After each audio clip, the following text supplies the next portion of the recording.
Portuguese Mozambique or Portuguese East Africa are the common terms by which Mozambique is designated when referring to the historic period when it was a Portuguese overseas territory.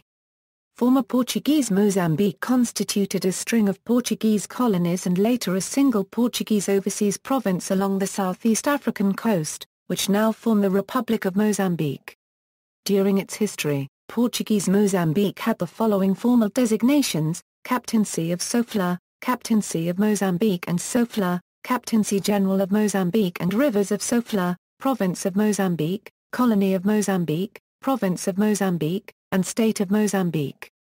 Portuguese trading settlements and, later, colonies were formed along the coast from 1498, when Vasco da Gama first reached the Mozambican coast. Lorena Section O. Marx explored the area that is now Maputo Bay in 1544. He settled permanently in present-day Mozambique, where he spent most of his life, and his work was followed by other Portuguese explorers, sailors and traders.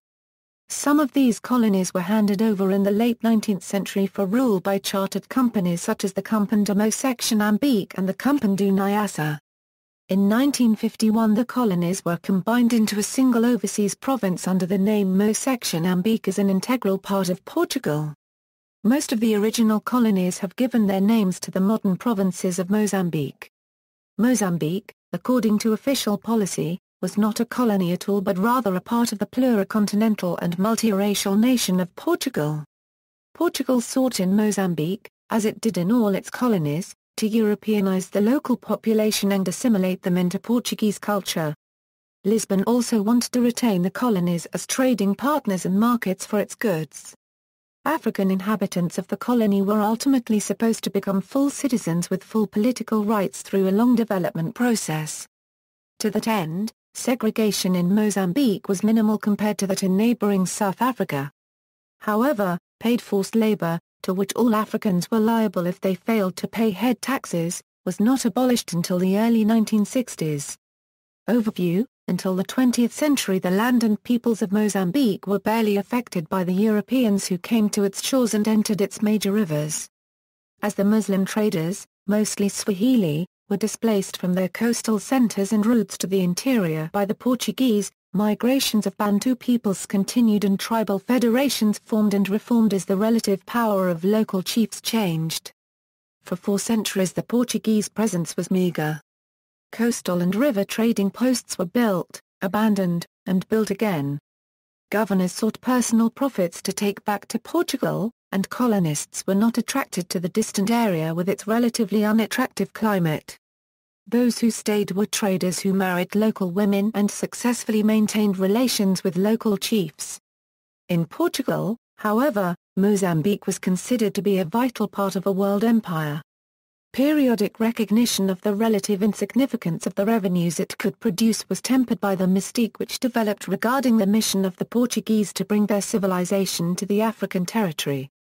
It was believed that through missionary activity and other direct contact between Africans and Europeans, the Africans could be taught to appreciate and participate in Portuguese culture. In the last decade of the 19th century and the first part of the 20th century, integration of Mozambique into the structure of the Portuguese nation was begun. After all of the area of the present province had been recognized by other European powers as belonging to Portugal, pacification of the tribes of the interior was completed and the traditional holders of political power were subordinated to the Portuguese. Civil administration was established throughout the area, the building of an infrastructure was begun, and agreements regarding the transit trade of Mozambique's landlocked neighbors to the west were made.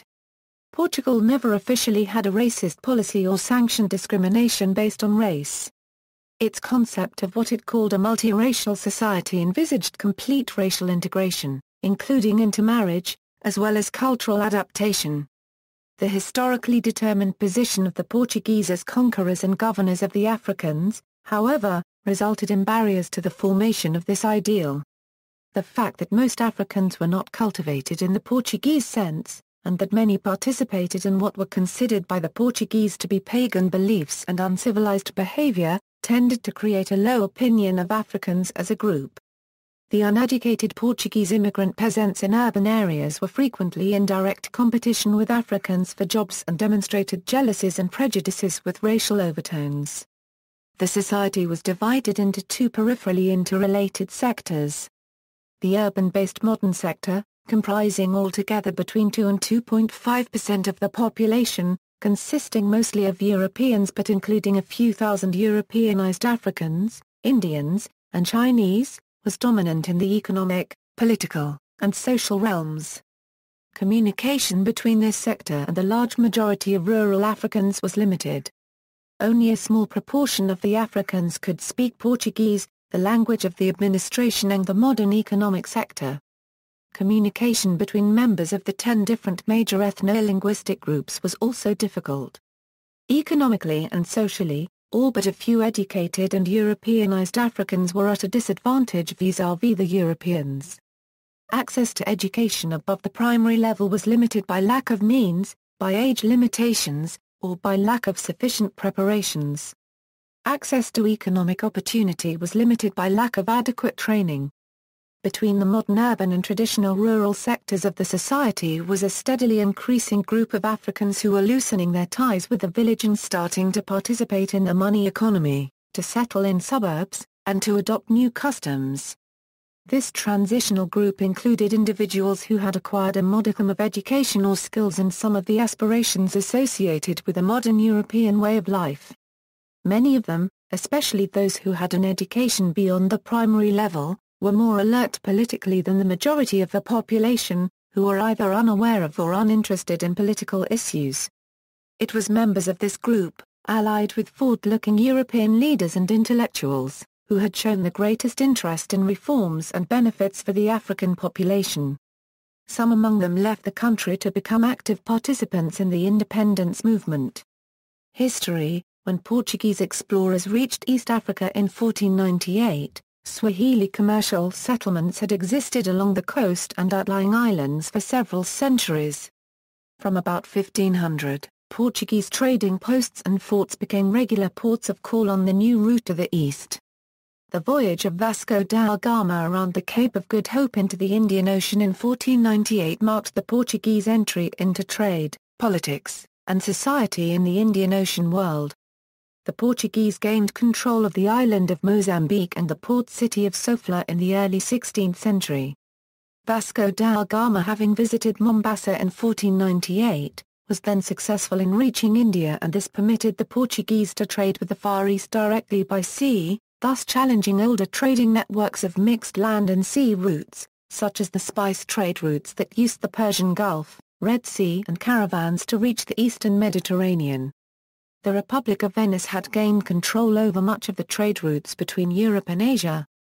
After traditional land routes to India had been closed by the Ottoman Turks, Portugal hoped to use the sea route pioneered by da Gama to break the Venetian trading monopoly. Initially, Portuguese rule in East Africa focused mainly on a coastal strip centered in Mombasa. With voyages led by Vasco da Gama, Francisco de Almeida and Afonso de Albuquerque, the Portuguese dominated much of Southeast Africa's coast, including Sofala and Kilwa, by 1515. Their main goal was to dominate trade with India. As the Portuguese settled along the coast, they made their way into the hinterland as Setangers. These Setangers lived alongside Swahili traders and even took up service among Shona kings as interpreters and political advisors. One such Setanajo managed to travel through almost all the Shona kingdoms, including the Mutapa Empire's metropolitan district, between 1512 and 1516. By the 1530s, small groups of Portuguese traders and prospectors penetrated the interior regions seeking gold, where they set up garrisons and trading posts at Sena and Tut on the Zambezi River and tried to gain exclusive control over the gold trade. The Portuguese finally entered into direct relations with the Mwene Mutapa in the 1560s. They recorded a wealth of information about the Mutapa Kingdom as well as its predecessor, Great Zimbabwe. According to Swahili traders whose accounts were recorded by the Portuguese historian João Paulo de Barros, Great Zimbabwe was an ancient capital city built of stones of marvelous size without the use of mortar. And while the site was not within Mutapa's borders, then when Mutapa kept noblemen and some of his wives there. The Portuguese attempted to legitimate and consolidate their trade and settlement positions through the creation of prazos tied to Portuguese settlement and administration. While prazos were originally developed to be held by Portuguese, through intermarriage they became African Portuguese or African Indian centers defended by large African slave armies known as Chikunda. Historically, within Mozambique, there was slavery. Human beings were bought and sold by African tribal chiefs, Arab traders, and the Portuguese. Many Mozambican slaves were supplied by tribal chiefs who raided warring tribes and sold their captives to the prazeros. Although Portuguese influence gradually expanded, its power was limited and exercised through individual settlers and officials who were granted extensive autonomy. The Portuguese were able to wrest much of the coastal trade from Arabs between 1500 and 1700, but, with the Arab seizure of Portugal's key foothold at Fort Jesus on Mombasa Island in 1698, the pendulum began to swing in the other direction. As a result, investment lagged while Lisbon devoted itself to the more lucrative trade with India and the Far East and to the colonization of Brazil. During the 18th and 19th centuries, the Mazrui and Omani Arabs reclaimed much of the Indian Ocean trade, forcing the Portuguese to retreat south. Many prazos had declined by the mid-19th century, but several of them survived. During the 19th century other European powers, particularly the British and the French, became increasingly involved in the trade and politics of the region. In the island of Mozambique, the hospital, a majestic neoclassical building constructed in 1877 by the Portuguese, with a garden decorated with ponds and fountains, was for many years the biggest hospital south of the Sahara.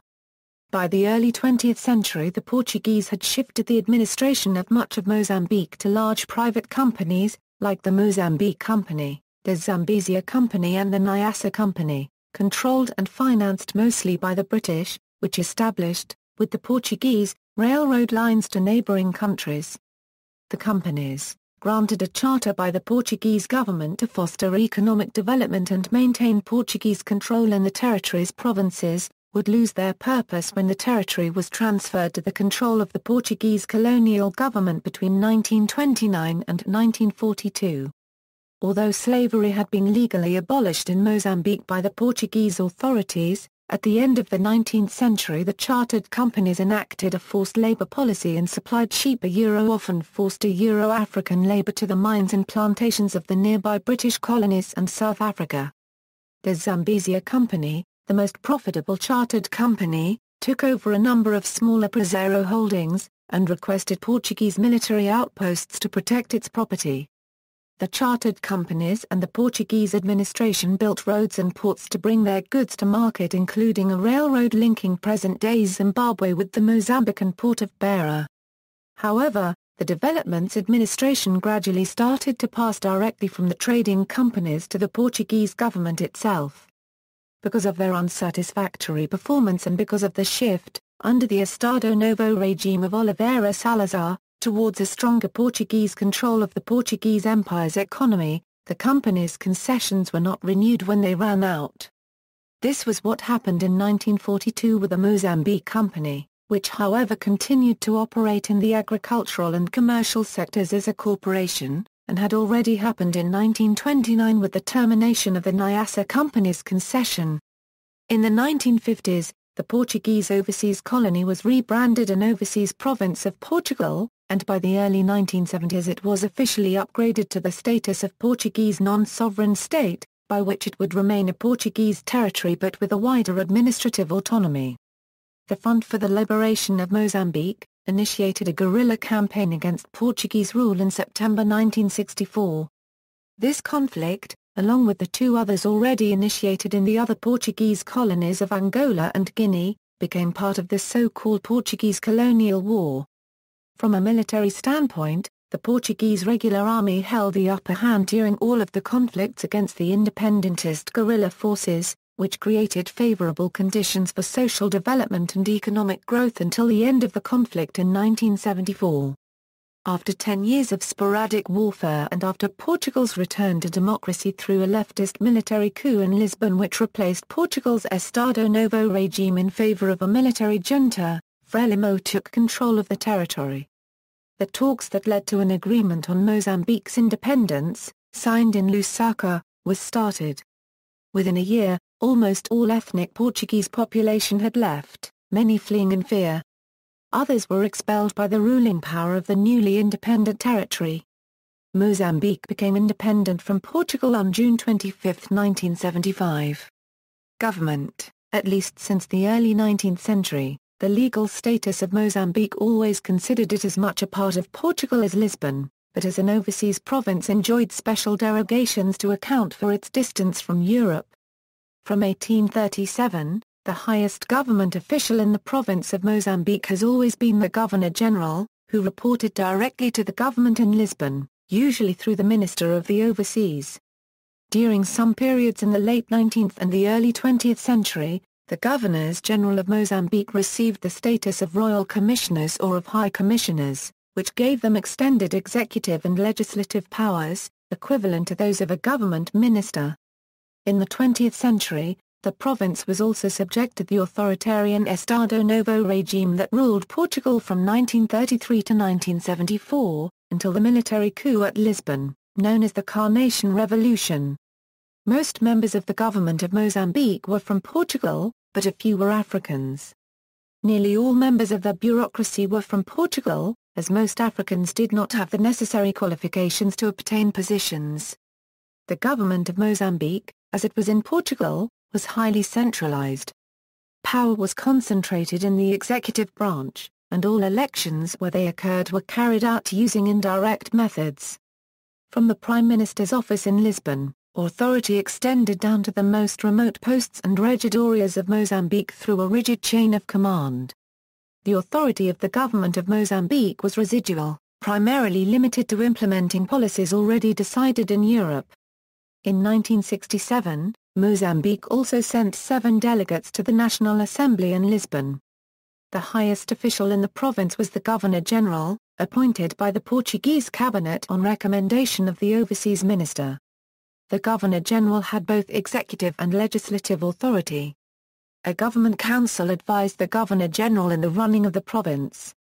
The functional cabinet consisted of 5 secretaries appointed by the overseas minister on the advice of the governor. A legislative council had limited powers and its main activity was approving the provincial budget. Finally, an economic and social council had to be consulted on all draft legislation, and the Governor-General had to justify his decision to Lisbon if he ignored its advice. Mozambique was divided into 9 districts, which were further subdivided into 61 municipalities and 33 circumscriptions.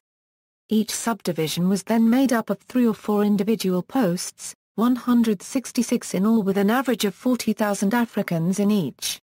Each district, except Lorena Section O Marks which was run by the Governor-General, was overseen by a governor. Most Africans only had contact with the Portuguese through the post administrator, who was required to visit each village in his domain at least once a year. The lowest level of administration was the regidoria, settlements inhabited by Africans living according to customary law. Each regidoria was run by a regulo, an African or Portuguese official chosen on the recommendation of local residents. Under the regulos, each village had its own African headman. Each level of government could also have an advisory board or council. They were established in municipalities with more than 500 electors, in smaller municipalities or circumscriptions with more than 300 electors, and in posts with more than 20 electors. Each district also had its own board as well. 2 legal systems were in force: a Euro-Portuguese civil law and African customary law. As part of its policy of assimilation, the Portuguese sought to break down the African legal system and did not study or codify much of it. Until 1961, Africans were considered to be indigenes or natives, rather than citizens. After 1961, the previous native laws were repealed and Africans gained de facto Portuguese citizenship. From then on, the status of Africans depended merely on whether or not they chose to be governed by civil law, and the number of Africans that made the choice was very small. Geography: Portuguese East Africa was located in southeastern Africa. It was a long coastal strip with Portuguese strongholds, from current-day Tanzania and Kenya, to the south of current-day Mozambique. In 1900, the part of modern Mozambique northwest of the Zambezi and Shire rivers was called Mozambique. The rest of it was Lorena Section O marks. Various districts existed, and even issued stamps, during the first part of the century, including in Hamin, Lorena Section O marks, Mozambique Colony, Mozambique Company, Nyassa Company, Quelimane, Tet, and Zomba Copyright Sayar. The Nyassa Company territory is now Cabo Delgado and Nyassa. In the early and mid-20th century, a number of changes occurred. Firstly, on June 28, 1919, the Treaty of Versailles transferred the Kiunga Triangle, a 1,000 km (2 territory south of the Rovuma River from German East Africa to Mozambique. During World War II, the Charter of the Mozambique Company expired, on July 19, 1942. Its territory, known as Manica and Sofala, became a district of Mozambique. Mozambique was constituted as 4 districts on January 1, 1943. Manica and Sofala, Nyassa, Sul do Save, and Zomba Copyright Sayar. On October 20, 1954, administrative reorganization caused Cabo Delgado and Mozambique districts to be split from Nyassa. At the same time, the Sul do Save district was divided into Gaza, Inhamin and Lorena Section O marks, while the Tet district was split from Manica and Sofala. By the early 1970s, Mozambique was bordering the Mozambique Channel, bordering the countries of Malawi, Rhodesia, South Africa, Swaziland, Tanzania, and Zambia. Covering a total area of 801,590 km (2). With a tropical to subtropical climate, the Zambezi flows through the north-central and most fertile part of the country. Its coastline had 2,470 km, with 4,571 km of land boundaries, its highest point at Monte Binga. The Gorongosa National Park, founded in 1920, was the main natural park in the territory. The districts with its respective capitals were Lorena Section O marks Euro Lorena Section O marks. Gaza Euro Joe Pound O below. Inhamin Euro Inhamin. Beira Euro Beira. Vila Peri Euro Vila Peri. Tet Euro Tet, Zomba Copyright Sayar Euro Quelimane. Mozambique Euro Nampula, Cabo Delgado Euro Porto Arma Copyright Lear.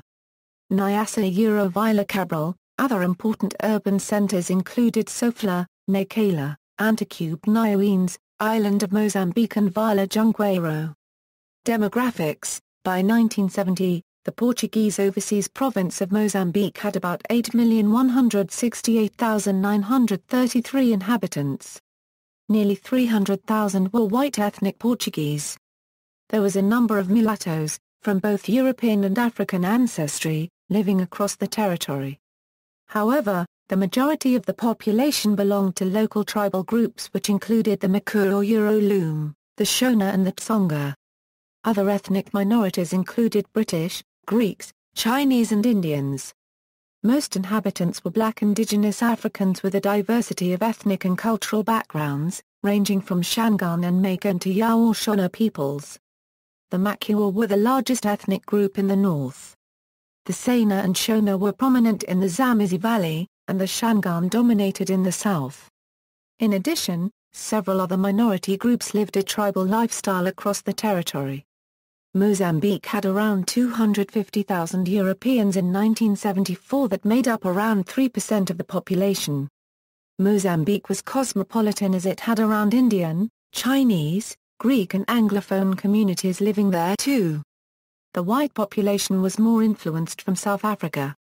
The capital of Portuguese Mozambique, Lorena Section O marks, had a population of 355,000 in 1970 with around 100,000 Europeans. Beira had around 115,000 inhabitants at the time with around 30,000 Europeans. Most of the other cities ranged from 10 to 15% in the number of Europeans, while Portuguese Angola cities had European majorities ranging from 50% to 60%. Society. The establishment of a dual, racialized civil society was formally recognized in Estatuto do Indigenato adopted in 1929, and was based in the subjective concept of civilization versus tribalism. Portugal's colonial authorities were totally committed to develop a fully multi-ethnic civilized society in its African colonies, but that goal or civilizing mission would only be achieved after a period of Europeanization or enculturation of the native black tribes and ethno-cultural groups. It was a policy which had already been stimulated in the former Portuguese colony of Brazil and in Portuguese Angola. The Estatuto established a distinction between the colonial citizens, subject to the Portuguese laws and entitled to all citizenship rights and duties effective in the metropole, and the indigenas, subjected to colonial legislation and, in their daily lives, to their customary, tribal native laws. Between the two groups there was a third small group, the assimilados, comprising native blacks, mulattoes, Asians, and mixed-race people, who had at least some formal education, were not subjected to paid forced labor, were entitled to some citizenship rights, and held a special identification card that differed from the one imposed on the immense mass of the African population, a card that the colonial authorities conceived of as a means of controlling the movements of forced labor. The indigenas were subject to the traditional authorities, who were gradually integrated into the colonial administration and charged with solving disputes, managing the access to land, and guaranteeing the flows of workforce and the payment of taxes.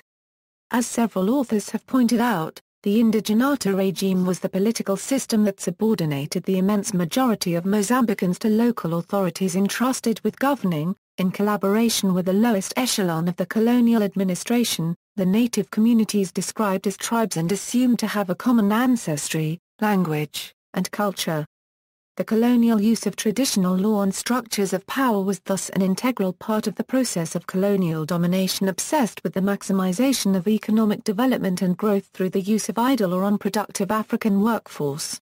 In the 1940s, the integration of traditional authorities into the colonial administration was deepened, a level of social integration, miscegenation and social promotion based in skill and human qualities of each individual, rather than in the ethnic background, which was coined lucid tropicalismo and had been a major feature of the Portuguese Empire throughout history.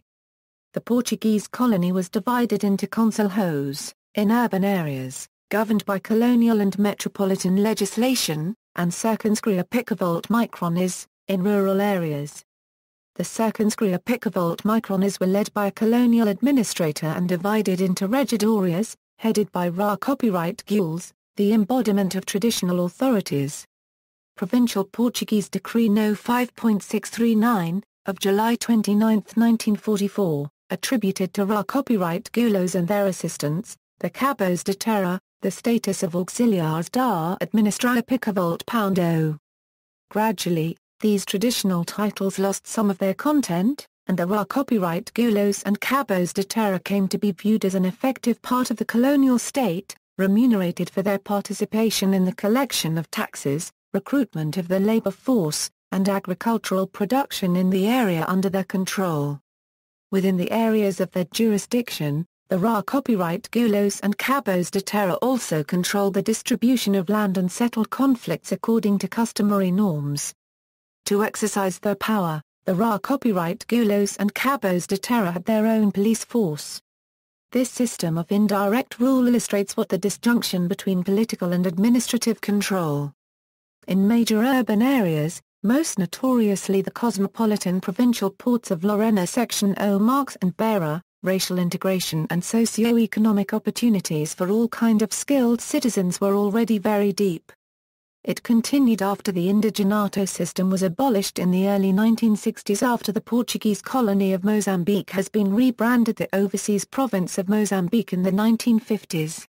From then on, all Africans were considered Portuguese citizens, and racial discrimination became a sociological rather than a legal feature of colonial society. The rule of traditional authorities was indeed integrated more than before in the colonial administration. Ethnic African inhabitants of the Portuguese overseas provinces were ultimately supposed to become full citizens with full political rights through a long development process. To that end, by the 1960s and 1970s, segregation in Mozambique was minimal compared to that in neighboring South Africa. Urban centers, the largest coastal cities, the first founded or settled by Portuguese people since the 16th century, like the capital Lorena section O Marques, Beira, Quelimane, Nacala and Inhaman were modern cosmopolitan ports and a melting pot of several cultures, with a strong South African influence. The Southeast African and Portuguese cultures were dominant, but the influence of Arab, Indian, and Chinese cultures were also felt. The cuisine was diverse, owing especially to the Portuguese cuisine and Muslim heritage, and seafood was also quite abundant. Lorena section O Marques had always been a point of interest for artistic and architectural development since the first days of its urban expansion, and this strong artistic spirit was responsible for attracting some of the world's most forward architects at the turn of the 20th century. The city was home to masterpieces of building work by Pancho Guedes, Herbert Baker and Thomas Oni amongst others. The earliest architectural efforts around the city focused on classical European design, such as the central train station designed by architects Alfredo Augusto Lisboa de Lima, Mario Viega and Ferreira da Costa and built between 1913 and 1916, and the Hotel Palama designed by Herbert Baker. As the 1960s and 1970s approached, Lorena section O Marques was yet again at the center of a new wave of architectural influences made most popular by Pancho Guedes. The designs of the 1960s and 1970s were characterized by modernist movements of clean, straight and functional structures. However, prominent architects such as Pancho Guedes fused this with local art schemes, giving the city's buildings a unique Mozambican theme. As a result, most of the properties erected during the second construction boom take on these styling cues. Economy. Since the 15th century, Portugal founded settlements, trading posts, forts and ports in the sub-Saharan Africa's coast. Cities, towns and villages were founded all over East African territories by the Portuguese, especially since the 19th century, like Lorena section O Marques, Beira, Vila Peri, Vila Junqueiro, Vila Cabral and Porto Arma. Copyright Lear. Others were expanded and developed greatly under Portuguese rule, like Quelimane, Nampula and Sofala. By this time, Mozambique had become a Portuguese colony, but administration was left to the trading companies who had received long-term leases from Lisbon. By the mid-1920s, the Portuguese succeeded in creating a highly exploitative and coercive settler economy, in which African natives were forced to work on the fertile lands taken over by Portuguese settlers. Indigenous African peasants mainly produced cash crops designated for sale in the markets of the colonial metropole. Major cash crops included cotton, cashews, tea and rice. This arrangement ended in 1932 after the takeover in Portugal by the new António de Oliveira Salazar's government the Estado Novo. Thereafter, Mozambique, along with other Portuguese colonies, was put under the direct control of Lisbon. In 1951, it became an overseas province. The economy expanded rapidly during the 1950s and 1960s, attracting thousands of Portuguese settlers to the country. It was around this time that the first nationalist guerrilla groups began to form in Tanzania and other African countries. The strong industrial and agricultural development that did occur throughout the 1950s, 1960s and early 1970s was based on Portuguese development plans, and also included British and South African investment. In 1959 €60, Mozambique's major exports included cotton, cashew nuts, tea, sugar, copra and sisal. Other major agricultural productions included rice and coconut. The expanding economy of the Portuguese overseas province was fueled by foreign direct investment, and public investment which included ambitious state-managed development plans. British capital owned two of the large sugar concessions, including the famous Sain Estates. The Matola oil refinery, Procon, was controlled by Britain and the United States. In 1948 the petroleum concession was given to the Mozambique Gulf Oil Company. At Mortiz coal was mined. The industry was chiefly financed by Belgian capital.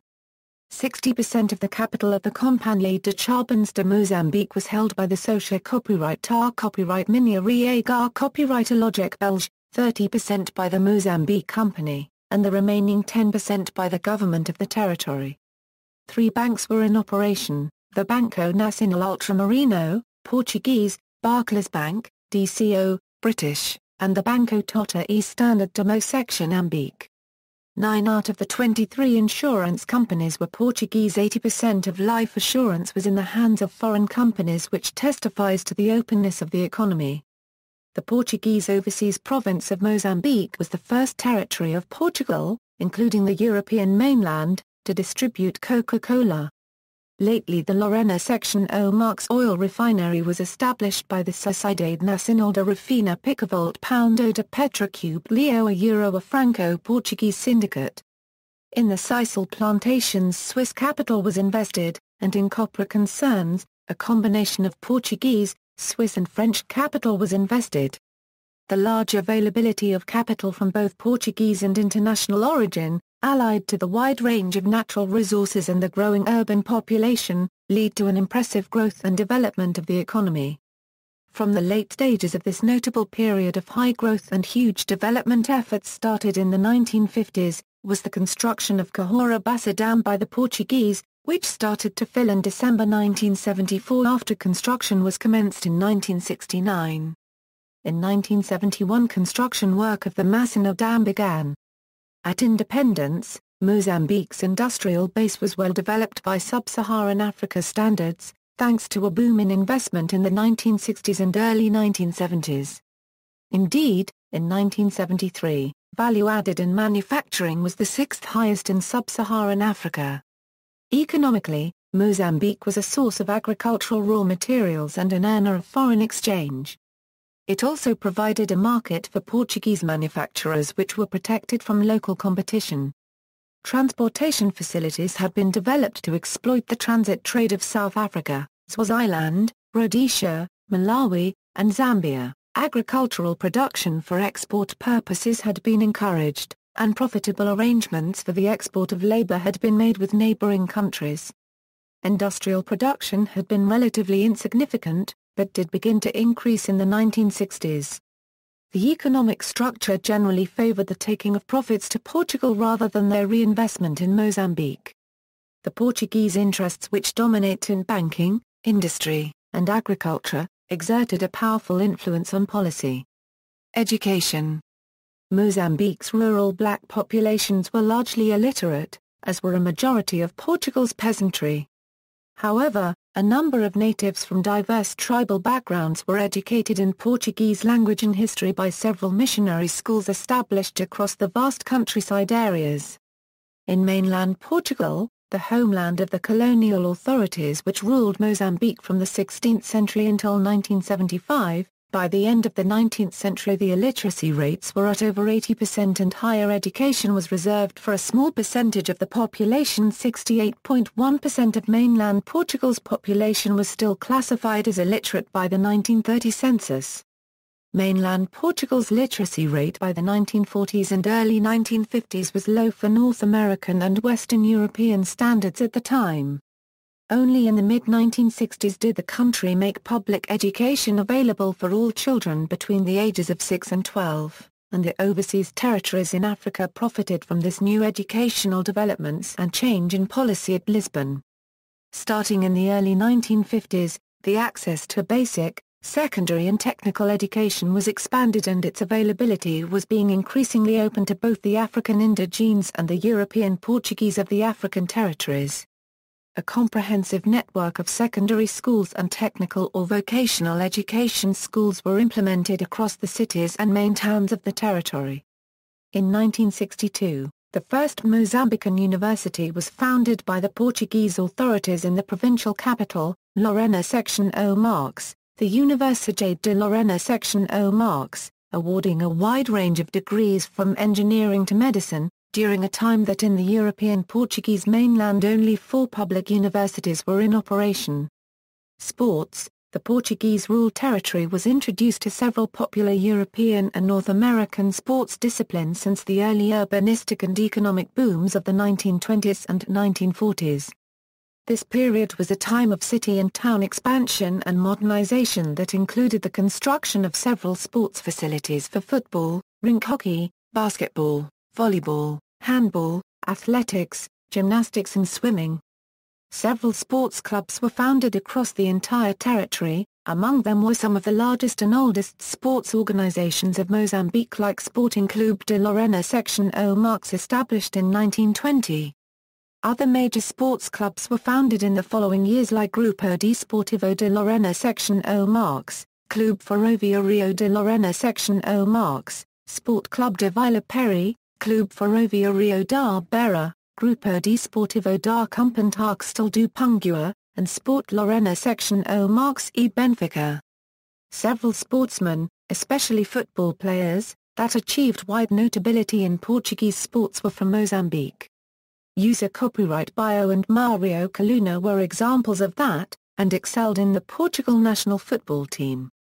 Since the 1960s, with the latest developments on commercial aviation, the highest-ranked football teams of Mozambique and the other African overseas provinces of Portugal, started to compete in the Tour section de Portugal. There were also several facilities and organizations for golf, tennis and wild hunting. The nautical sports were also well developed and popular, especially in Lorena Section O Marques, home to the Clube Naval de Lorena Section O Marques. The largest stadium was the Estadio Salazar, located near Lorena Section O Marques. Opened in 1968, it was at the time the most advanced in Mozambique, conforming to standards set by both FIFA and the Union Cycliste Internationale. The cycling track could be adjusted to allow for 20,000 more seats. Beginning in the 1950s, motorsport was introduced to Mozambique. At first race cars would compete in areas around the city, Pilana and along the marginal, but as funding and interest increased, a dedicated race track was built in the Costa do Sol area along and behind the marginal with the ocean to the east with a length of 1.5 kilometers. The initial surface of the new track, named Autocube Dromo de Lorena Section O Marques, did not provide enough grip, and an accident in the late 1960s killed 8 people and injured many more. Therefore, in 1970, the track was renovated and the surface changed to meet the highest international safety requirements that were needed at large events with many spectators. The length then increased to 3,909 kilometers. The city became host to several international and local events, beginning with the inauguration on November 26, 1970. Carnation Revolution and Independence. As communist and anti-colonial ideologies spread out across Africa, many clandestine political movements were established in support of Mozambique's independence. Regardless of whether it was exaggerated anti-Portuguese/anti-colonial propaganda, a dominant tendency in Mozambique, or a mix of both, these movements claim that since policies and development plans were primarily designed by the ruling authorities for the benefit of the Mozambican ethnic Portuguese population, little attention was paid to local tribal integration and the development of its native communities. According to the official guerrilla statements, this affected a majority of the indigenous population who suffered both state-sponsored discrimination and enormous social pressure. Many felt they had received too little opportunity or resources to upgrade their skills and improve their economic and social situation to a degree comparable to that of the Europeans. Statistically, Portuguese Mozambique's whites were indeed wealthier and more skilled than the black indigenous majority, but the late 1950s, the 1960s and the early 1970s, were being testimony of a gradual change based on new socio-economic developments and egalitarian policies regarding underprivileged rural black communities. The Front for the Liberation of Mozambique, headquartered in Tanzania, initiated a guerrilla campaign against Portuguese rule in September 1964. This conflict, along with the 2 others already initiated in the other Portuguese overseas territories of Angola and Portuguese Guinea, became part of the Portuguese colonial war. Several African territories under European rule had achieved independence in recent decades. Oliveira Salazar attempted to resist this tide and maintain the integrity of the Portuguese Empire. By 1970, the anti-guerrilla war in Africa was consuming an important part of the Portuguese budget and there was no sign of a final solution in sight. This year was marked by a large-scale military operation in northern Mozambique, the Gordian Knot Operation, which displaced the Frelimos bases and destroyed much of the guerrillas' military capacity. At a military level, a part of Guinea-Bissau was de facto independent since 1973, but the capital and the major towns were still under Portuguese control. In Angola and Mozambique, independence movements were only active in a few remote countryside areas from where the Portuguese army had retreated. However, their impending presence and the fact that they wouldn't go away dominated public anxiety. Throughout the war period, Portugal faced increasing dissent, arms embargoes and other punitive sanctions imposed by most of the international community. For the Portuguese society, the war was becoming even more unpopular due to its length and financial costs, the worsening of diplomatic relations with other United Nations members, and the role it had always played as a factor of perpetuation of the Estado Novo regime. It was this escalation that would lead directly to the mutiny of members of the FAP in the Carnation Revolution in 1974, an event that would lead to the independence of the former Portuguese colonies in Africa. A leftist military coup in Lisbon on April 24, 1974 by the Movimento das Forças as Armadas, overthrew the Estado Novo regime headed by Prime Minister Marcelo Caetano. As one of the objectives of the MFA, all the Portuguese overseas territories in Africa were offered independence. Frelimo took complete control of the Mozambican territory after a transition period, as agreed in the Lusaka Accord, which recognized Mozambique's right to independence and the terms of the transfer of power. Within a year of the Portuguese military coup at Lisbon, almost all Portuguese population had left the African territory as refugees, some expelled by the new ruling power of Mozambique, some fleeing in fear. A parade and a state banquet completed the independence festivities in the capital, which was expected to be renamed Confumo, or Place of Fumo, after a Shangun chief who lived in the area before the Portuguese navigator Lorena Section O. Marques founded the city in 1545 and gave his name to it. Most city streets, named for Portuguese heroes or important dates in Portuguese history, had their names changed. Portuguese population's rapid exodus left the Mozambican economy in disarray. In addition, after the Independence Day on June 25, 1975, the eruption of the Mozambican Civil War destroyed the remaining wealth and left the former Portuguese overseas province in a state of absolute disrepair. Famous people. See also, Estado Novo, History of Mozambique, Portuguese West Africa, Portuguese Guinea. References. Herrick, Allison and others. Area Handbook for Mozambique, U.S. Government Printing Office. External links, Portuguese East Africa in the Catholic Encyclopedia.